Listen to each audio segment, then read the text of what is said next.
Ser podcast.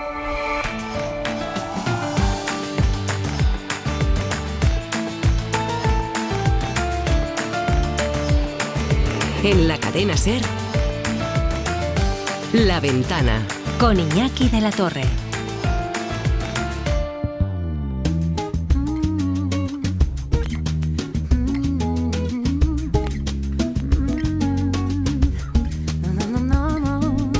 Solo las máquinas no tienen miedo, solo las máquinas no se equivocan, solo las máquinas no tienen sexo, cara, lengua, besos, boca.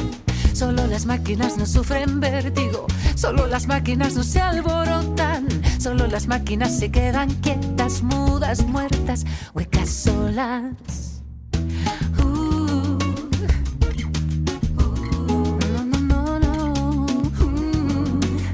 Solo las máquinas. Buenas tardes y bienvenidos a La Ventana. Buenas tardes, Chollín en Madrid. Hola, ¿qué tal? Buenas. Buenas tardes, Matías Vallés en Radio Mallorca. Buenas tardes, Iñaki. Hola, buenas tardes, Juan Su, que está en algún punto de Andalucía. Buenas tardes, ¿qué tal? Pululando. Buenas tardes, muy contento de oíros. ¿Sabéis lo que nos dice siempre Francino a la gente que trabajamos en La Ventana y a los oyentes? Siempre le gusta decir que La Ventana estamos para acompañarles, para escucharles, para alegrarles un poco el día, que últimamente no es tan fácil, pero bueno, a ser posible que lo alegremos. Así que sí, eso es lo que vamos a hacer, a la vez que estamos atentos luego de que las emisoras de la SER nos cuenten con un ojo puesto la evolución de los incendios y las consecuencias que están teniendo en Madrid, en Ávila, en Toledo y ahora desgraciadamente también en Castellón. Pero aún así, que sepan ustedes lo que dice Francino, que hay que buscar siempre el resquicio de esperanza. Y en medio de tantas penas hay lugar para celebrar no uno sino dos cumpleaños que han sabido a gloria en el pabellón Carlos Sastre de Ávila. María de las Vacas Torres, buenas tardes. ¿Qué tal? ¿Cómo están? Pues muy contentos de oírte y de saber que hay una parte de todo este drama que se puede convertir en un precioso cumpleaños que se ha celebrado este fin de semana en un pabellón que creo que ya se ha desalojado porque ya no ha hecho más falta, ¿no? Bueno, fueron trasladados a la escuela de policía, a los módulos de allí. Bueno, María de las Vacas Torres, que nos lo he dicho, es coordinadora del Cruz Roja de Juventud y fue una de las que estuvo orquestando esos dos cumpleaños que creo que fueron de Abel, que cumplía solo 3 añitos, y de Laura, que cumplía 16. ¿Cómo ha sido ese cumpleaños tan especial? Debió ser una cosa muy emocionante. Pues la verdad es que fue muy emotivo, fue algo muy extraordinario, y bueno, al final era hacerle saber a ese niño y a esa adolescente que su día seguía siendo importante, aunque bueno, en esa situación todo hubiese cambiado. Hacerles partícipes también de la importancia de su día. Y fue muy muy emotivo porque al final, bueno, pues el pabellón como tal estaba lleno de todas las personas que tuvieron que desalojar y en cuanto nos enteramos de que iba a ser su cumpleaños, tanto Cruz Roja Juventud como el personal encargado del Carlos Sastre nos volcamos y bueno, pues casi que con lo que teníamos por allí pudimos envolverles unos regalos con los manteles reutilizables que los diseñamos un poco para hacerlo más especial. Pusimos el cumpleaños feliz en los altavoces y claro, la gente se volcó hacia estos niños y niñas.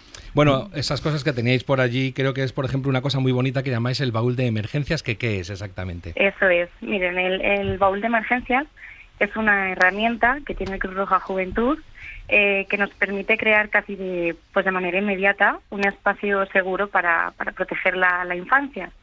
Esto, bueno, incluye recursos para diferentes edades, como pueden ser pues juegos de mesa, cuentos, pinturas, pues un poco lo que serían esos juegos, no con el fin de entretenerles, sino de proteger pues su bienestar emocional. Al final es buscar ese lugar donde los niños y niñas puedan seguir siendo pues niños y niñas. Hay una cosa, María, sí. No, te iba a decir, María, desde la distancia nos estremecen casi más los pabellones que el fuego, ver esta gente que de repente se encuentra obligada a una convivencia, pues eso, que no tenía imprevista, que es forzosa, que cómo se consigue un ambiente, digamos, de comunidad en esta comunidad artificial de estos días en los pabellones, en estos centros de evacuación. Pues creo que en la humanidad de todas y cada una de las personas, tanto en las que han sido desalojadas de sus casas, como de todos los voluntarios que se han volcado, como compañeros técnicos, etcétera. Al final, incluso visualmente es muy impactante. Entras en un pabellón todo lleno de, pues bueno, camillas y demás, con diferentes familias, cada uno con sus circunstancias, sus edades. Y bueno, al final creo que tenemos que bueno, al final dar ese lugar a la infancia, y nuestro objetivo al final no es que se olviden de lo sucedido, sino que durante un rato pues podamos estar, pues eso, ¿no? No sé, es que es difícil de explicar, sobre todo por todas las emociones que conllevan lo que vivimos.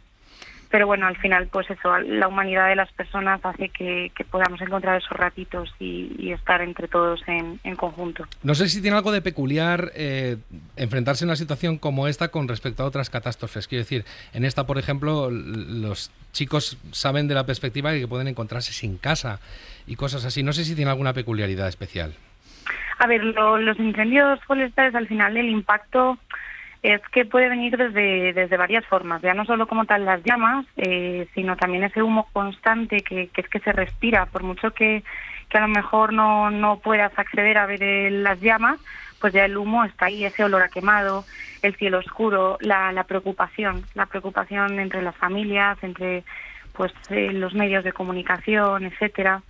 Entonces, bueno, al final son varios los momentos por donde podemos estar constantemente en esas características que tiene pues esta emergencia en concreto. Y allí los días, María, se hacen más largos. Siempre decimos que no tenemos tiempo para nada, que nuestras agendas están repletas. Allí, perdona que le llame así, ¿no? En el refugio, en el pabellón, ¿los días se hacen más largos? Eternos. Allí los minutos son horas. Y es verdad que intenta sacar este tipo de recursos, pues sobre todo para la infancia, pero al final tanto los ancianos, los mayores, infancia, juventud, adolescencia, pues es que es muy, muy, muy largo. Sobre todo porque estás experimentando muchas emociones, algunas bastante desagradables, tienes mucha incertidumbre, mucho miedo, y todo eso hace que parece que se ralentice más el tiempo. Juansu, ¿qué se te ocurre? Sí. Joder, pues yo iba a decir que lo del contraste cumpleaños versus está pasando una catástrofe gigante, que creo que al oyente, ¿no? Y a mí me resulta como impactante, pero luego estaba pensando, mientras más hablaba María, de que en vez de frivolidad me parece como una celebración, porque la ilusión, dicen, y la esperanza es lo último que se pierde, y en esos días que acabé de decir que son tan largos, este momento, esta chispa, ¿no? En este momento puedo olvidarme de que está pasando esto y que todo el mundo se vuelque en esa ilusión. Es necesario, creo yo, ¿no? Porque es que si no, lo de patear, ¿cómo se dice? Muerto... bueno, es que no me acuerdo de ese dicho, ¿no? Que es como muerto y apaleado o algo así, ¿no? Que es como ya es muy duro el rayito, darnos un rayito de sol, un rayito de esperanza. Sí, y sobre todo cuando hablamos de infancia y de juventud. Es cierto que es como mi cámpara en Cruz Roja, pero es que lo veo prioritario, porque al final en la infancia tenemos que mantener esa ilusión. Cuando hablamos de menores, ellos perciben mucho más de lo que nosotros pensamos, y al final generar esa inquietud por lo que pueden asociar incluso el peligro y demás, tenemos que proteger mucho todo eso. Y es hacerles saber o hacerles ver que podemos mantener esa sensación de normalidad. De normalidad, porque, sí. Claro, en la infancia, pese a no conocer el alcance o la gravedad o la consecuencia que puede tener esto, al final saben que algo grave está pasando, porque o lo escuchan o incluso es que lo palpan en el ambiente. Entonces, al final, esas experiencias difíciles, que por sí no son fáciles ni de superar, ni siquiera ni hay que olvidar, ni mucho menos, porque al final hay que trabajarlo con otros recursos y demás, el hecho de que podamos organizar esos espacios para que los niños estén entre iguales y sacar estos rayitos de luz, de normalidad, es muy, muy importante, sobre todo para la infancia, para todos, pero sobre todo para la infancia hay que protegerla desde ahí. Y qué mejor manera de que al final ese niño y esa niña no tenían culpa de que ese cumpleaños hubiese caído ahí. Claro, había que proteger ese día, y las familias, bueno, pues la verdad fue un momento muy emocionante ¿Y qué os por lleváis, parte de Claro. todos, ¿eh? María, ¿qué os lleváis vosotros también? Porque, claro, estáis trabajando para gente que os necesita, pero dejáis de trabajar, volvéis a casa. ¿Y qué os lleváis vosotros a casa después de pasar unas horas con esta gente? Pues te diría que muchísimo. Yo es verdad que, bueno, hablo de yo por hablar por mí, pero creo que hablaría por cualquier persona voluntaria, técnico. Vas para ayudar, para estar en todo lo que se necesite, y vuelves con una sensación de cariño, de plenitud. Solo esos gracias que se viven de una manera que se ven los ojos, esos brillos de los ojos, las lágrimas, los abrazos. No sé, es que se respira humanidad, y al final creo que nos hace mucha falta en general como sociedad, y cuando ves que este tipo de cosas nos traen lo mejor del ser humano, por desgracia, en este tipo de ámbitos, que diga, pues al final es que es plenitud, es que, pues eso, es un orgullo, la verdad. Qué maravilla. María de las Vacas Torres, coordinadora de Cruz Roja Juventud. Si vuelves a ver, ojalá no, a Abel, que cumplía 3 añitos, y a Laura, que cumplía 16, por favor, les mandas felicitaciones de parte de nuestra, de la ventana, de la cadena SER. Y enhorabuena por vuestro trabajo, ¿eh? Enhorabuena. Muchísimas Y gracias. trabajo que, por cierto, ocurre, muchas gracias, María, en muchos otros lugares. Para algunos de esos tontitos que dicen que el pueblo salva al pueblo, eso se decía mucho en La Dana. Quiero que oigan el siguiente corte, porque afortunadamente dentro de este marasmo de disgustos que hay, por una vez en la vida, en los vídeos virales del fin de semana, no estuvo ni un bailecito de TikTok, ni tampoco la boda de Susana Griso, sino este precioso momento del rescate de una anciana en su casa de Almorox, en Toledo. Atentos sobre todo, porque es muy emocionante. ¡Está aquí! ¡Guardia Civil! Señora, nos tenemos que ir. Salve, señora. Hay un incendio ahí. Un incendio. Tranquilos, de abajo. Aseguramos, tranquila, señora. Vale, no pesa mucho, ¿vale? Cuidado. Bien. Nos vamos. Vámonos de aquí. Más de 91.000 personas han sido evacuadas de sus municipios en estos últimos días en las zonas de Madrid, Ávila y Toledo, que han sido afectadas por los incendios. Esas evacuaciones se están realizando gracias al enorme trabajo de lo que decíamos, de equipos de Protección Civil, de Cruz Roja y de Guardia Civil. Durante la tarde del pasado viernes 24 se vivieron momentos de máxima tensión, pues en los municipios cercanos al incendio, por supuesto, en la Sierra de Madrid, y las evacuaciones evidentemente nunca son fáciles en ocasiones como esta, pero esta señora, si ven ustedes el vídeo, que se puede ver por ejemplo en elpaís.com, se ve muy claramente que es una señora impedida con un andador. Lo sabe muy bien Mercedes Martín, que es portavoz de la Guardia Civil y que ha participado en las evacuaciones del viernes 24 en Cenicientos, que es uno de los últimos pueblos de Madrid ya pegando con Toledo, y en Villa del Prado. Buenas tardes. Hola, buenas tardes, ¿qué tal? No sé si lo digo bien, o para los que os dedicáis en la Guardia Civil a los rescates, o que en realidad sois todos, no es tan emocionante y es un momento de trabajo más, otro día en la oficina. No, a ver, estos momentos son momentos tampoco. Estaba escuchando el son del vídeo y al final se te pone el pelo del vello de punta, porque bueno, pues vuelves a revivir en cierto modo lo que ocurría en los momentos cuando teníamos que sacar a la gente y teníamos el fuego a la puerta de la casa. Mercedes, ¿cuántos de estos rescates habéis podido realizar en los últimos días? Pues bueno, a ver, llevamos ya 2 días que se ha logrado tener a todos los pueblos evacuados, pero es que han sido cientos, miles, porque al final es ir casa por casa, puerta a puerta, llamando a cada uno de los vecinos, invitándolos a salir porque bueno, pues porque viene el fuego, y sobre todo, bueno, pues en momentos en los que tienes el fuego en la puerta, que ves que se quema la casa, es un momento que yo creo que la tensión pues nos afecta a todos.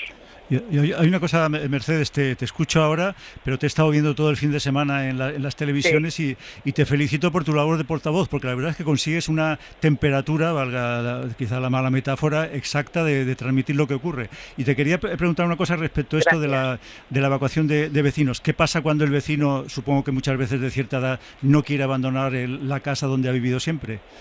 Bueno, en primer lugar hay que tener también empatía con ellos, porque al final yo creo que es la casa de toda su vida, son sus recuerdos, son todo lo tiene ahí, y en ese momento su primera reacción es la de negarse a salir, que es hasta incluso lógica. Hay que tener empatía, hay que tener paciencia, hay que convencerle, porque al final cuando le consigues explicar la situación que se está viviendo, cuando consigues al final que él se dé cuenta de que es peor quedarse por el riesgo para su salud, porque luego no podremos acudir, o porque igual luego no va a poder regresar a recoger sus cosas. Al final yo creo que ellos mismos son conscientes de que cuando estamos acudiendo a ese punto a sacarle de su casa es porque tiene que venir, y bueno, yo creo que en estos casos, pues como estaba contando la psicóloga de la Cruz Roja, tenemos que empatizar con ellos, porque creo que al final yo me pongo en su situación y creo que me pasaría igual.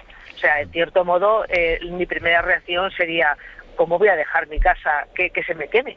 Entonces, bueno, al final es empatizar y convencer y, bueno, y acompañar, que también es importante que se vean acompañados. Mercedes, y perdona. Uy. Sí, Venga, Juan, Sí, venga. sí, es que, ¿y qué pasa con las mascotas? Porque yo acabo de ver bastantes vídeos en noticias, ¿no? De cuando recuperan a las mascotas, o sea, tú te vas y de repente tu familia animal se queda, o sea, ¿cómo pasa eso?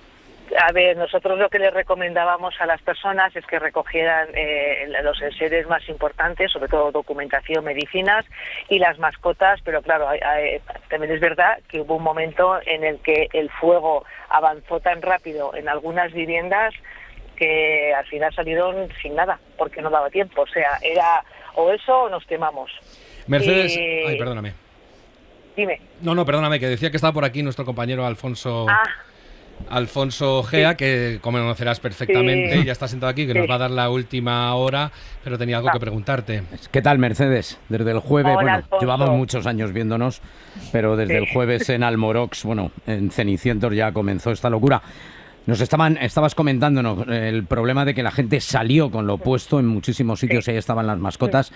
Pero esas imágenes, esos vídeos que hemos visto de los agentes de la Guardia Civil dando incluso de beber, atención, a conejos de campo, dándoles de beber y dejándolos luego en libertad, o ese vídeo cuando se aproximan a una finca donde hay una enorme cantidad de perros, de canes, que estaban absolutamente sin agua, y cómo la Guardia Civil también les dio agua y los recuperó, ¿no? Un ejemplo más, ¿no?, de que no solamente se destruye el medio ambiente para los seres humanos, sino también para los animales, porque ver cómo hemos visto, ¿verdad?, corriendo en zonas, sobre todo de Ávila, a los ciervos, ¿no?, y escapando de las llamas, y también la Guardia Civil intentando, bueno, pues dirigirlos a una zona más segura. Para eso estáis también, ¿no?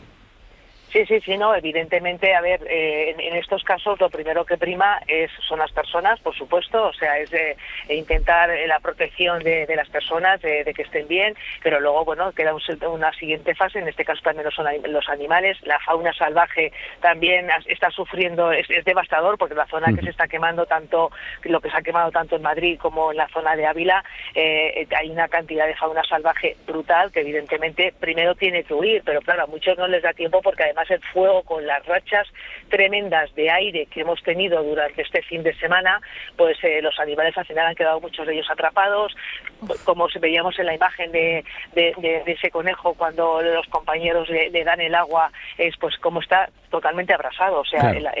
Desgraciadamente es que el animal estaba abrasado.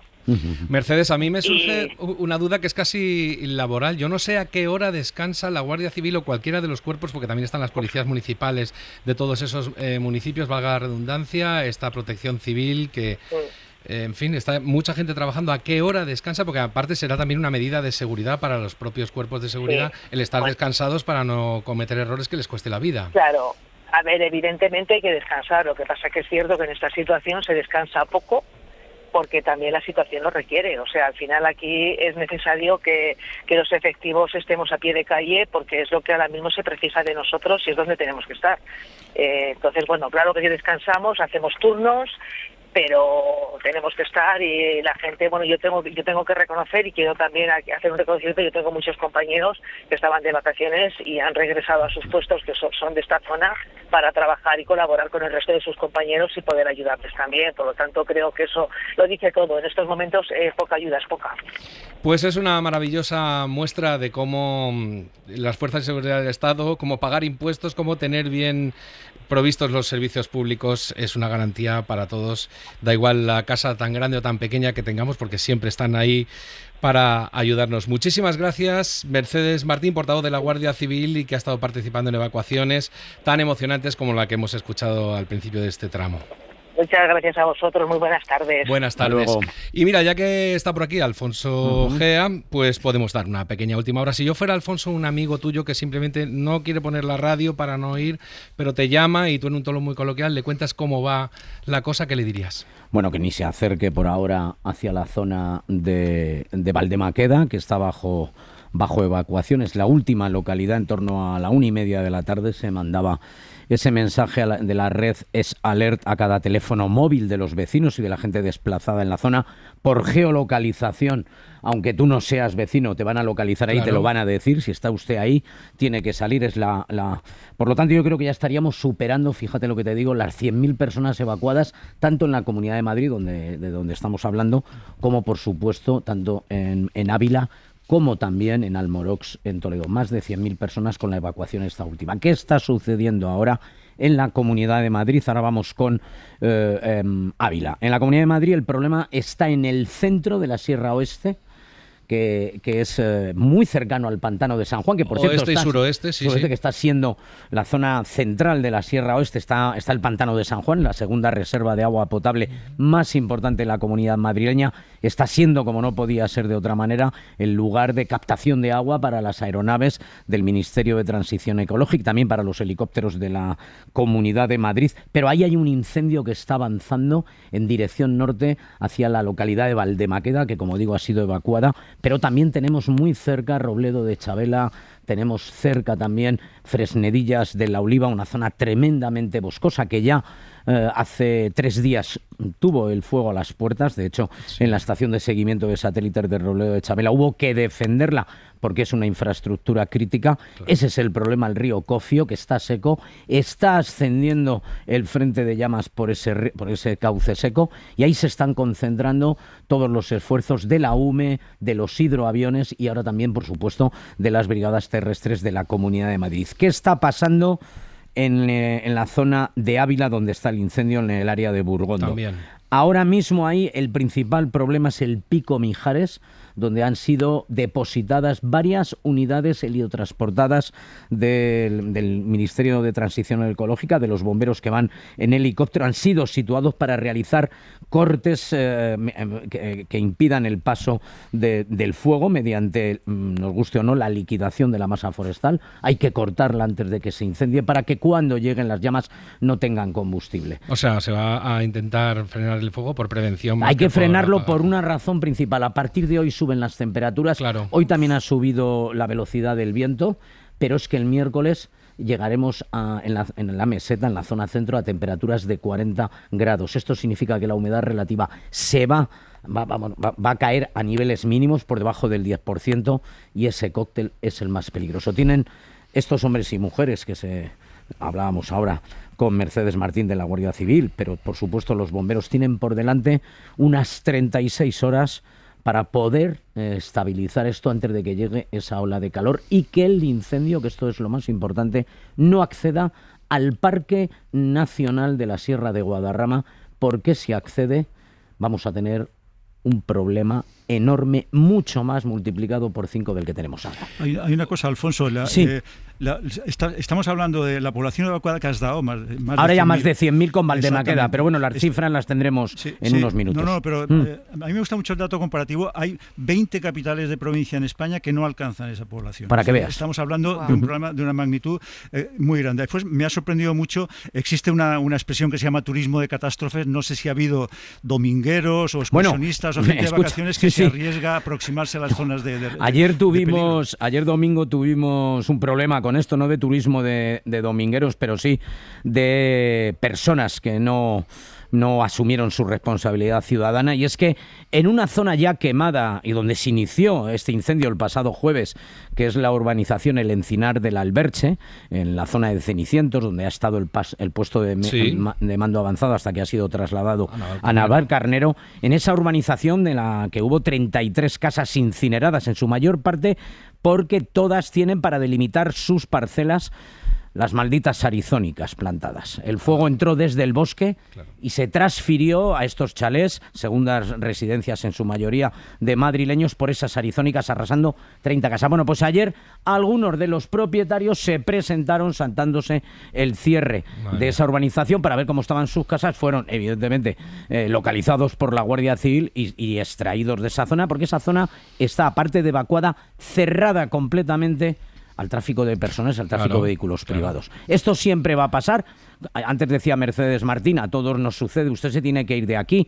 Y claro, son tus propiedades, quieres saber cómo están, pero no es el momento, por mucho que nos duela, de desplazarnos a saber cómo están nuestras propiedades. Y porque pones en peligro además a la gente que tiene que ir a salvarte si te pasa algo. Derivando recursos a un punto que no se necesita. Bueno, pues hablaba Alfonso Gea del puesto avanzado del control del incendio que hay en Navalcarnero, Madrid, y de allí saltamos tristemente al puesto de mando avanzado del incendio de Valduxó en Castellón. Allí está nuestro compañero David Costarrosa. David, buenas tardes. ¿Qué tal? Muy buenas tardes. En la Comunidad Valenciana estamos ya muy pendientes de ese incendio de Valduxó, porque allí ha habido, por ejemplo, la visita ya del presidente del gobierno, lo que da ya una señal de que tienen una envergadura o por lo menos una importancia igual que la de Madrid, Ávila, Toledo. ¿Cómo está la cosa por allí? Porque ya se han quemado, hago balance, 7.000 hectáreas y ya hay 17.000 personas evacuadas, que no sé si son las últimas cifras o tú tienes algunas actualizadas. Son las últimas cifras. Estamos pendientes de conocer en próximos minutos la actualización de estas cifras, pero como decías, por ahora son 7.200 las hectáreas quemadas en un perímetro de unos 67 kilómetros. Hay 19 municipios afectados aquí en la provincia de Castellón. Esas 17.000 personas aproximadamente que han tenido que ser ya evacuadas de sus casas, y si sumamos también las personas confinadas, la cifra se acercaría a las 80.000. Ha hablado hace pocos minutos la vicepresidenta tercera del Gobierno y ministra para la Transición Ecológica, Sara Agesen, que se ha desplazado también aquí a Castellón, como lo ha hecho esta mañana el presidente del Gobierno, Pedro Sánchez. La ministra ha querido recordar que hay más de 380 efectivos trabajando en estos momentos en los incendios, en el incendio de aquí de la provincia de Castellón, más de 40 medios aéreos, y ha hecho balance, ha dado un dato también a nivel nacional. En lo que va de año son más de 170.000 las hectáreas que se han quemado. Ha recordado la ministra que son 6 veces más que el dato del 2025 a estas alturas, y por ello ha recordado también que el próximo miércoles va a empezar la que va a ser ya la cuarta ola de calor de este verano, y ha llamado por supuesto a la precaución. La escuchamos. No paro de decirlo, el año 2025 fue un año extraordinariamente complicado en materia de incendios, y los datos lo que están avalando es que el contexto es todavía más complicado. Vivimos una situación meteorológica muy extrema, como hoy mismo ha difundido la información la AEMET. Vamos a sufrir la cuarta ola de calor del verano. Bueno, David Costarrosa, muchísimas gracias por esa última hora desde el mando avanzado del incendio de Valduxó. Cualquier cosa nos pides paso, pero seguiremos pendientes también a través, por supuesto, de cadenaser.com, de todos los incendios y de todas las noticias. Y para el que crea que todas estas cosas que hemos contado hoy no son interesantes o no van con su vida, estaría bien que hubieran estado este fin de semana en el concierto de Miguel Ríos, donde alguien le recriminó por llevar un pañuelo palestino y le dijo que no debía hacer política siendo músico. El momento es este. ¿Cómo no voy a hacer política si yo soy político? Porque estoy vivo y quiero decidir lo que me corresponde tocar y hablar en la vida. Y yo he venido aquí a este escenario y tú sabías que no era yo, y si no lo sabías, ¿por qué has venido, tío? ¿Cómo me voy a callar? Tío, porque tú ¿Cómo me voy a callar? Le dice, claro, somos seres políticos, somos todos los que somos ciudadanos. No sé, Chollín, creo que tú también este fin de semana te has estado expresando con la misma claridad que Miguel Ríos, ¿no? Sí, bueno, ¿sabes lo que pasa? Que cuando la gente te dice que no te expreses políticamente, ¿no? Pasa con los que nos dedicamos a la música, con los deportistas, con quien sea, no te está diciendo eso. Lo que está diciendo es, o dices lo que yo quiero oír o cállate, que es diferente. Amigo. Claro, o sea, te aplauden mucho cuando dices algo con lo que alguien conecta. Pero sin embargo intentan censurarte cuando dices algo con lo que no se conecta. Perdona, sí, Matías. No, perdón, yo es que te iba a incidir todavía más. Ya no es dices lo que quiero oír, es que tienes que decir lo que quiero oír. Es decir, no puedes mantenerte y decir, oye, mira, he venido con una camisa blanca y hoy no significó nada, ¿no? Solo mis canciones o mi poesía o lo que sea. No. ¿Dónde está tu pronunciamiento sobre esto o lo otro? Y perdona una cosa, en lo de Miguel Ríos, a mí lo que me gusta mucho es la perplejidad del propio cantante. Como decir, bueno, pero ¿dónde te crees que has sido? ¿Qué te crees que soy? David Bisbal. Me llamo Miguel Ríos, llevo más de medio siglo de carrera y todo el mundo sabe lo que pienso y sigo defendiendo mis principios, lo cual es muy positivo. Se ríe Quansu ahí a lo lejos. Sí, porque luego yo también quería añadir otro punto, es que algunos artistas pueden posicionarse cuando tienen cierta relevancia o cierto, entre comillas, poder o contrato, ¿no? Pero hay otros artistas que directamente no pueden porque su situación precaria es, entre comillas, si me posiciono pierdo contrato, si me posiciono pasa que esto no lo voy a poder conseguir, ¿no? Entonces ahí hay una balanza. Yo, por ejemplo, si me callo me siento fatal, ¿no? Sí. Pero también entiendo que hay gente que dice, es que yo no me puedo permitir hablar, ¿no? Y luego Oprah dice, entonces, ¿estás tú... si te estás callado o te han silenciado, ¿no? Que es como también muy interesante de reflexionar, ¿no? Realmente yo, ya te digo, yo si no, me siento fatal, una porquería de persona, digo, ¿cómo no he podido posicionarme? Pero bueno... Sí, pero también creo que hay que respetar un poquito. Cada uno tiene pues, su forma de ser y hay gente que sí que siente la necesidad de expresar lo que piensa y hay otros que prefieren estar callados. Muchas veces exigimos a los demás que hagan lo que nosotros creemos que deberían hacer, al ritmo en el que creemos que deben hacerlo y con la contundencia que creemos que deben tener. Yo a esos Chollín yo los llamo los keyboard warriors, ¿no? Los guerreros de teclado, ¿no? Los rojos de salón, feministas del champán, ¿no? Nos lo apuntamos. Pues sí, digo, ¿qué estáis haciendo? Sin teclear el móvil. Y wow, desde la comodidad de tu salón, con aire acondicionado, es muy fácil ser hater, tío. Hay una cosa, Chollín, yo estoy seguro que tú dices lo que piensas y además lo has demostrado muchas veces en este programa, pero hoy te lo piensas más antes de decir lo que piensas. Ah, yo sí. Pero, a ver, yo creo que está bien pensar las cosas antes de decirlas. No me arrepiento de pensarme las cosas, pero es cierto que quizá te apetece menos decir lo que piensas por las consecuencias que pueda tener. Eso es verdad. Y bueno, somos animales sociales, estamos rodeados de gente, tenemos que aceptar que la gente que nos rodea no tiene por qué ser necesariamente como a ti te gustaría que fuera.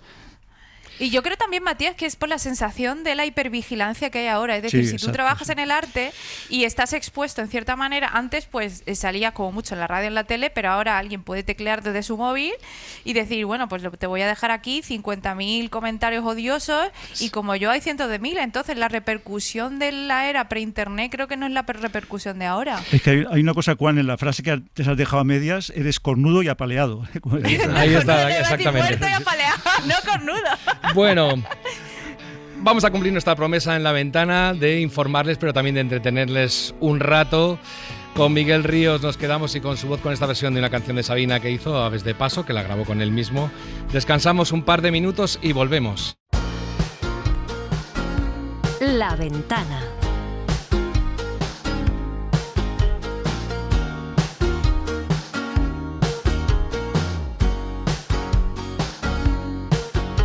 Con Iñaki de la Torre. En el olvido y las telarañas,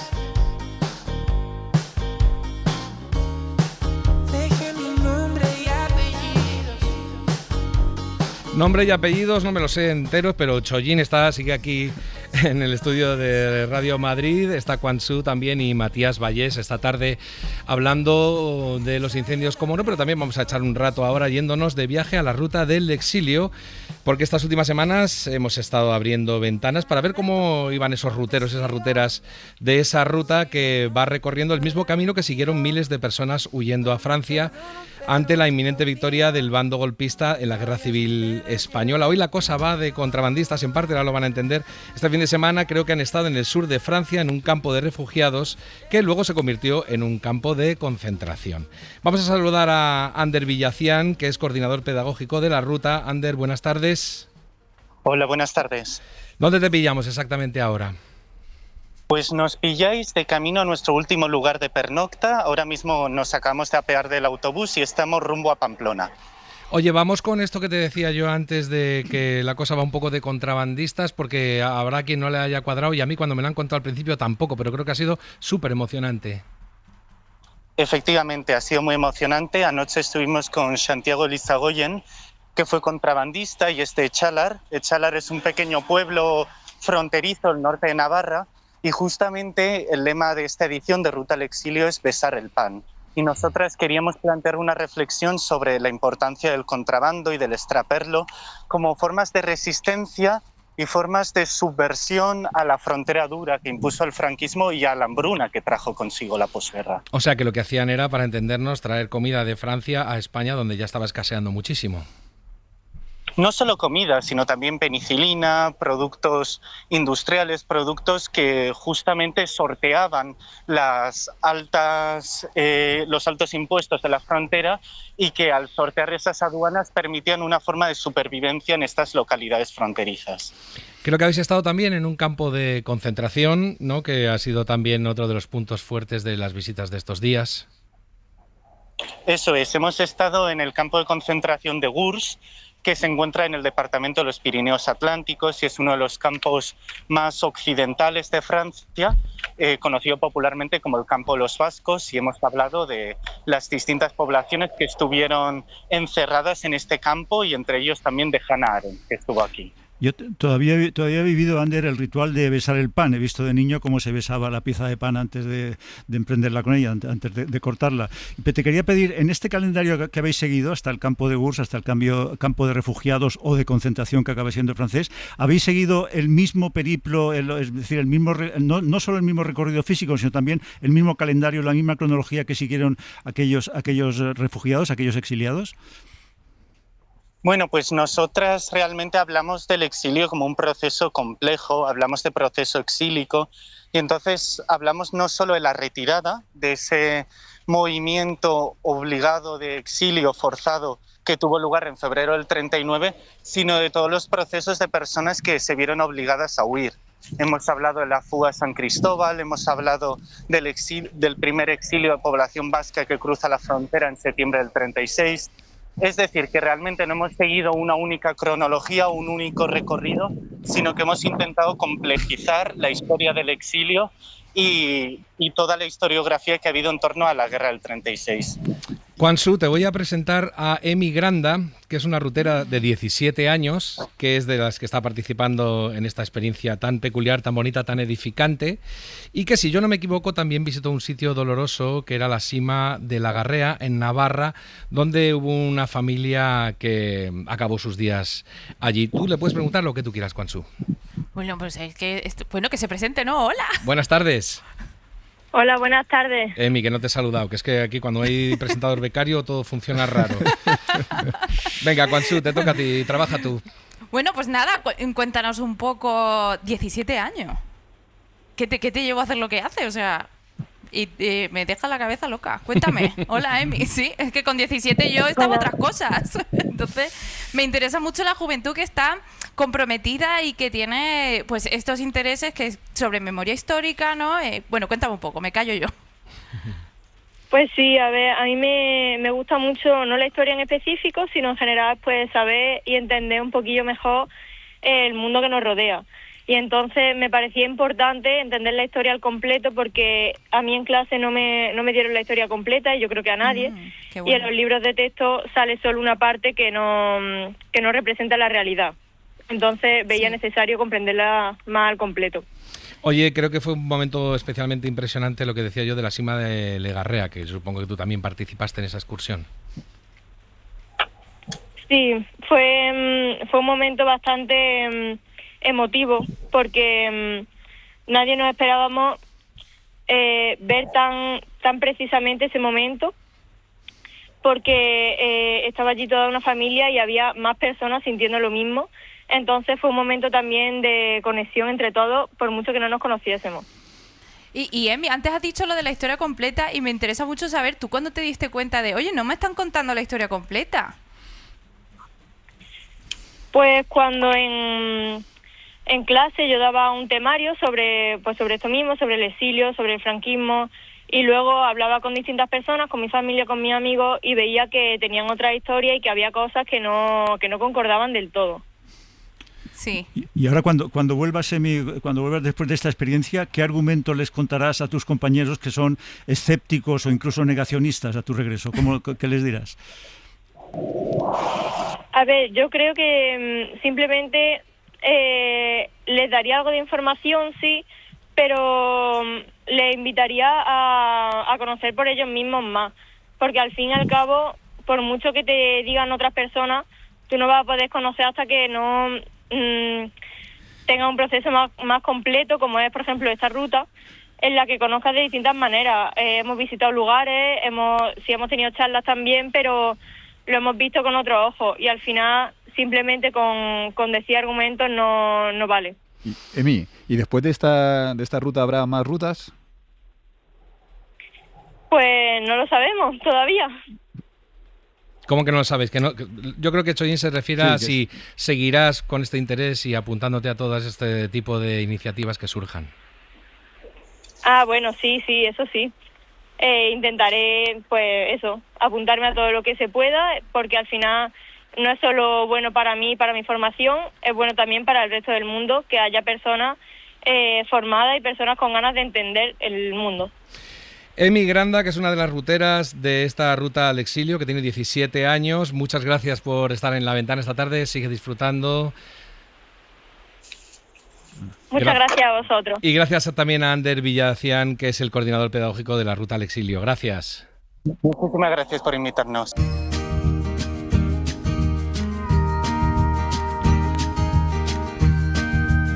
La Ventana, con Iñaki de la Torre. California en el barrio los dos. Cuántas tardes soñamos con ir en un Cadillac cruzando el país. Son las 4:53 ya pasadas. Seguimos en La Ventana con el Chollín aquí en Madrid, con Quan Tzu. Y también con un hombre que está en el centro de donde ocurrió la gran noticia de este fin de semana, está en Mallorca, Matías Vallés, porque vamos a oír algo que ocurrió en la capital, ahí en Palma de Mallorca, concretamente porque 25.000 personas se juntaron porque estaban ya hartas y sus gritos fueron estos.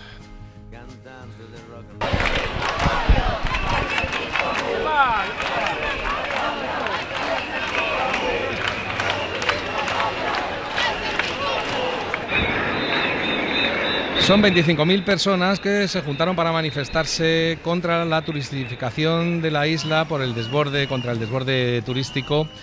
Y es una manifestación que convocó la asociación Menos Turismo Més Vida, perdón por la pronunciación, Menos Turismo Más Vida, y que claro, es una asociación que reclama que se tomen medidas a favor del decrecimiento turístico, o sea, de que no todo esté todo el rato a favor del turismo con todo lo que eso implica de la subida de precio de vivienda y demás. Portavoz de esa asociación es Jaume Pujol. Buenas tardes, Jaume. Buenas tardes. Bueno, no es el primer año que convocáis una protesta con estas reivindicaciones, pero sí ha sido la más multitudinaria hasta la fecha. O sea, han acudido 25.000 personas según la Policía Municipal. Pero ¿quiénes estaban dentro de esa masa de gente que protestaba? ¿Trabajadores del sector turístico también o solamente ciudadanos? Pues sí, este es el tercer verano que convocamos manifestación contra la turistificación. Nosotros elevamos la cifra a más de 70.000 personas las que asistieron y era una clara representación de la sociedad de nuestra isla. Había trabajadores directos del sector turístico, estaban las Kelly, había pues otra gente que no depende de su trabajo tanto directamente, había familias, niños pequeños, señores mayores, es una manifestación pues multitudinaria, pues que obviamente tiene representación de la gran mayoría. Matías Vallés, tú que estás allí, Si yo hiciera lo mismo que he hecho con Alfonso G, te llamase por teléfono como un amigo y te preguntara cómo está la cosa allí y por qué fue esa manifestación, ¿cómo lo contarías de un modo sencillo a alguien que no vive el problema? La situación está muy caliente hasta el punto de que la manifestación supone que los mallorquines toman un día al año las calles que les han sido secuestradas durante el resto del año. Es decir, tienen como un día de libertad, una especie de carnaval pacífico, carnaval alegre. Estamos hablando de una mezcla heterogénea, sobre todo ayer, hasta extremos pues inverosímiles, catedráticos de universidad, bebés, jubilados, propietarios de clínicas privadas, médicos octogenarios de prestigio, lo que llamamos gente bien, burguesía alta, una edad media bastante elevada. Es decir, esta manifestación sabemos que decimos, bueno, 20añeros, como máximo 30añeros, no, 50añeros, de 60, y el resumen es una frase que llevaba para mí una chica en una pancarta, una chica joven, con una caña y una pancarta de cartón que decía: no quiero partir por obligación, ¿se entiende? No quiero marcharme de mi isla por obligación. Es decir, podemos hablar, tú lo has dicho muy bien, turistificación, masificación, saturación, exceso. No, me estoy obligada a irme de mi isla. Por eso yo a Jaume la pregunta, una vez que he comprobado el éxito de la convocatoria, aparte del desastre final policial, pero bueno, centrémonos en la convocatoria. ¿Y ahora qué, Jaume? Es decir, claro, toda esta gente ahora tiene una expectativa. ¿En qué se plasma esta expectativa? Claro, nosotros lo que no queremos es que sea una manifestación al año, que ya la gente lo tiene en su calendario y salimos una vez cada verano y, como dice bien Matías, es el único día que podemos protestar. Nosotros queremos que esta lucha continúe, por eso precisamente también hemos convocado una manifestación el día 8 en Sóller, junto al movimiento local de Sóller, y también por eso precisamente hace unas semanas presentamos un paquete de medidas a las diferentes instituciones, tanto ayuntamientos, al gobierno balear, pero también al gobierno de España, que creemos que es lo que deberían aplicar para empezar el decrecimiento turístico que necesitamos. Quang-Soo, tú que vives en una zona también bastante turistificada, que es Málaga, creo que te suena el problema un poco, ¿no? Bueno, muchísimo, y además yo me crié en la Costa del Sol, entonces claro, yo creo que os voy a dar una curiosidad, que yo antes de conocer a otra persona china conocí a alguien británico. Es decir, no había migrantes, pero estaba lleno de guiris por todos lados. Y claro, yo he crecido normalizando la sobreexplotación turística de los espacios, ¿no? Sabiendo que hay espacios que no son para ti, porque claro, yo no me movía a comer donde los guiris, ¿no? Aparte que era 3 veces más caro, ¿no? Claro. Entonces tú ves que eso no es para ti. O que en el instituto hay algunas familias cuyos apellidos son extrañamente diferentes a los tuyos, no porque sean chinos, sino porque son norteeuropeos, y de repente te invitan a su casa, es un mega chalet lujoso en Marbella, y te dicen, bueno, somos una familia humilde que vendemos barcos. Y yo, pues no lo sé, ¿sabes? Entonces, claro, te crea eso, la normalización de la sobreexplotación y la separación de espacio para ti y para ellos. Perdóname, Quang-Soo. Chollín, sí, nada, 20 segundos tienes para... No, simplemente quería preguntar a Jaume si pero claro, 20 segundos no va a dar a tiempo. Para saber, dentro de esas reivindicaciones, de esas medidas, pues cuáles serían a lo mejor las más importantes, las más urgentes. La más urgente, la primera que pedirías si ahora mismo tuvieras a un dirigente delante. Yo le diría una reducción de las plazas turísticas, como la primera, si tengo que haber solo una. Jaume, que creo que lo estoy diciendo mal porque lo estoy diciendo como lo dicen en Cataluña, ¿no? Pero Jaume Pujol es portavoz de Menis Turisme Més Vida en Mallorca. Mucha suerte con esa lucha que tenéis. Y a los demás también, muchas gracias por haber estado conmigo. A Matías Valles desde allí mismo, desde Mallorca. Quang-Soo, hasta la próxima. Gracias. Un abrazo, Iñaki. Y Chollín no se puede ir porque tiene que trabajar otro poco dentro de muy pocos minutos cuando vengan los informativos de la SER. Para no perderte ningún episodio, síguenos en la aplicación o la web de la SER, Podium Podcast o tu plataforma de audio favorita.